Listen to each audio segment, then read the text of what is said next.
दोस्तों, नेपाल शब्द आते ही जो तीन चीजें सबसे पहले किसी के भी दिमाग में आती है वो है काठमांडू, दूसरा माउंट एवरेस्ट और तीसरा एक नेपाली लड़की। नेपाल को लेकर अगर आपका ज्ञान भी कुछ इसी तरह का है तो हैरान होने की आवश्यकता बिल्कुल भी नहीं है, क्योंकि 90% भारतीय नेपाल को केवल इन्हीं तीन बातों के कारण ही जानते हैं। लेकिन भारत का ये पड़ोसी देश जो आज दुनिया भर में मशहूर है, उसके पीछे कई अन्य कारण भी हैं जिन्हें आप अब तक नहीं जानते। कुछ ऐसे ही अनोखी बातें जिनके बारे में आपको बिल्कुल ज्ञान नहीं है। शुरुआत करते हैं एक छोटे से टेस्ट के साथ। तो बताइए ना, क्या आपको पता है कि जब हमारा प्यारा भारत अंग्रेजों का गुलाम हुआ करता था तब नेपाल ही इकलौता ऐसा देश था जो आजाद था। यही कारण है जो आज वहाँ किसी भी तरह का कोई स्वतंत्रता दिवस नहीं मनाया जाता। और क्या आप ये जानते हैं कि दक्षिण एशिया का सबसे पुराना देश अगर कोई माना जाता है तो वो है नेपाल। पर्वत श्रृंखला हिमालय का सबसे ज्यादा हिस्सा नेपाल देश में ही आता है। और क्या कभी नेपाल देश के झंडे की ओर आपका ध्यान गया है? ये दुनिया का एकमात्र ऐसा देश है जिसमें 4 कोने नहीं हैं। नेपाल के बारे में ऐसे और भी अनोखे तथ्य हैं जो आज से पहले आपने कभी नहीं सुने होंगे। तो दोस्तों, वीडियो को लास्ट तक जरूर देखिएगा।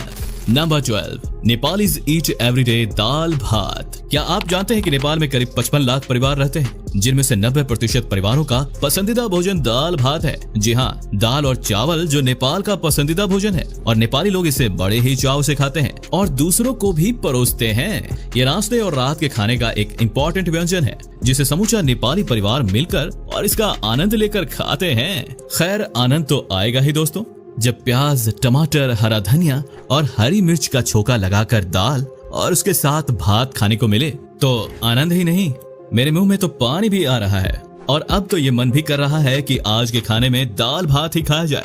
दोस्तों, आइडिया कैसा है? Number 11, calendar in Nepal. क्या आपको पता है कि जिस तरह हमारे देश भारत में ग्रेगोरियन कैलेंडर का इस्तेमाल होता है, नेपाल देश विक्रम संवत कैलेंडर के अनुसार अपनी प्लानिंग करते हैं। नेपाली कैलेंडर में जनवरी, फरवरी, मार्च नहीं होता, बल्कि नेपाल का नया साल अप्रैल के महीने से स्टार्ट होता है। और ग्रेगोरियन कैलेंडर के अनुसार 14 अप्रैल साल का पहला दिन मनाया जाता है, जिसे बैसाख का पहला दिन कहा जाता है।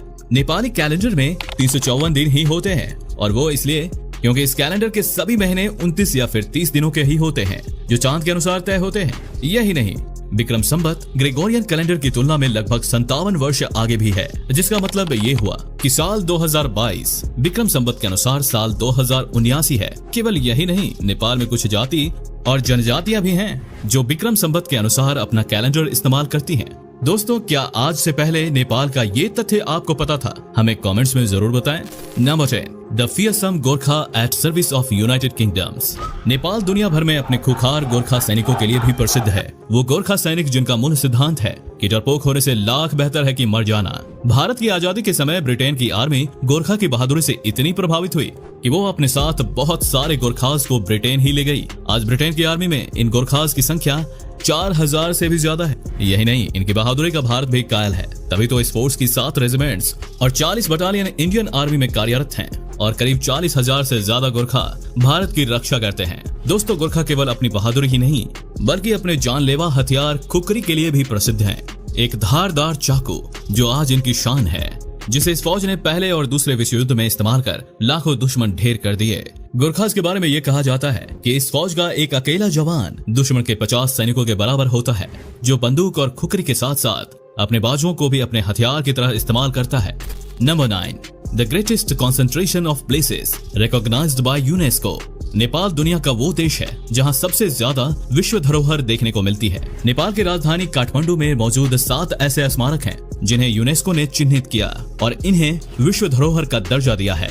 पशुपतिनाथ मंदिर, आदित्यनाथ मंदिर, बौद्धनाथ स्तूप और बाघ भैरव। प्राचीन काल में बने ऐसे 7 मंदिर अपने बेजोड़ ढांचे के दम पर यूनेस्को की विश्व धरोहर लिस्ट में आते हैं। कमाल की बात तो ये है कि ये 7 धरोहर मात्र 15 किलोमीटर की इलाके में मौजूद हैं।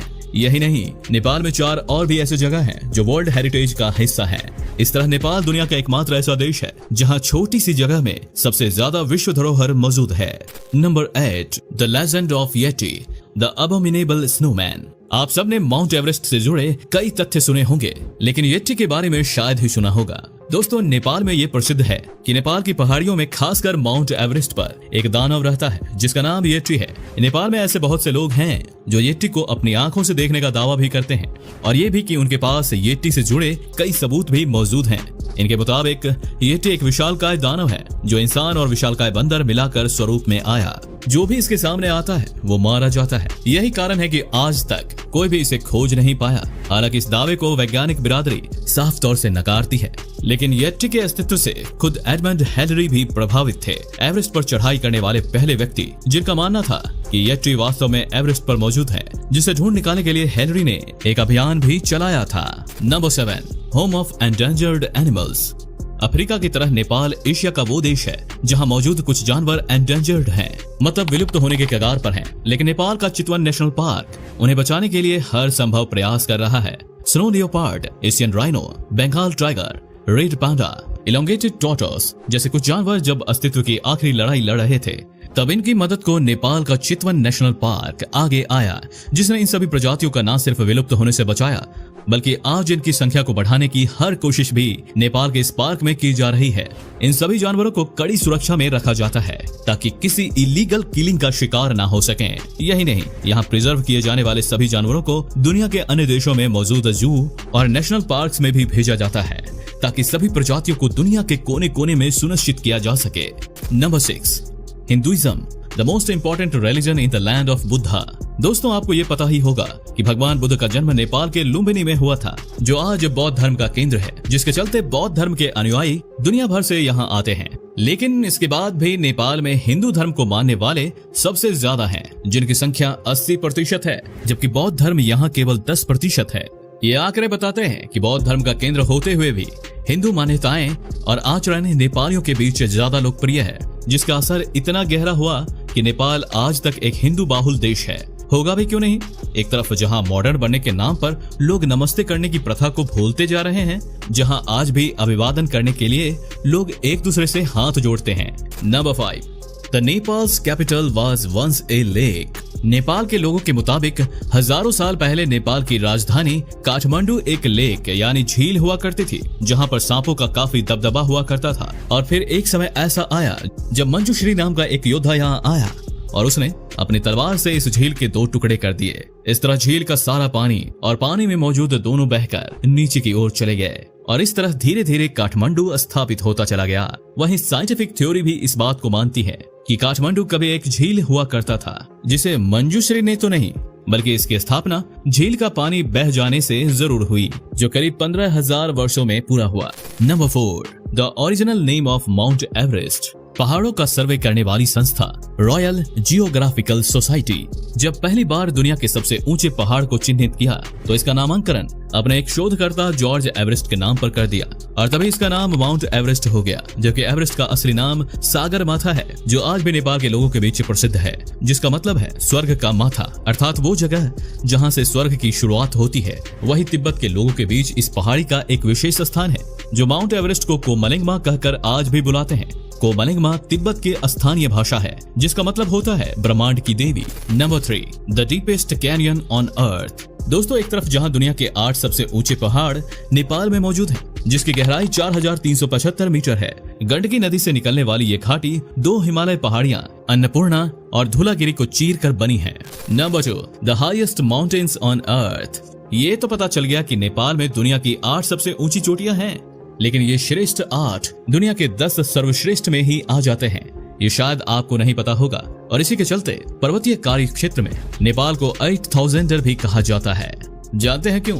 वो इसलिए क्योंकि नेपाल में मौजूद इसकी सभी 8 पहाड़ियों की ऊंचाई 8000 फीट से ज्यादा है। जहां एक तरफ माउंट एवरेस्ट की ऊंचाई 8848 मीटर है, तो वहीं उसकी सबसे छोटी चोटी अन्नपूर्णा की ऊंचाई 8091 मीटर है, जबकि कंचनजंगा और लाहौत्से की ऊंचाई एवरेस्ट में केवल 300 मीटर का ही अंतर है।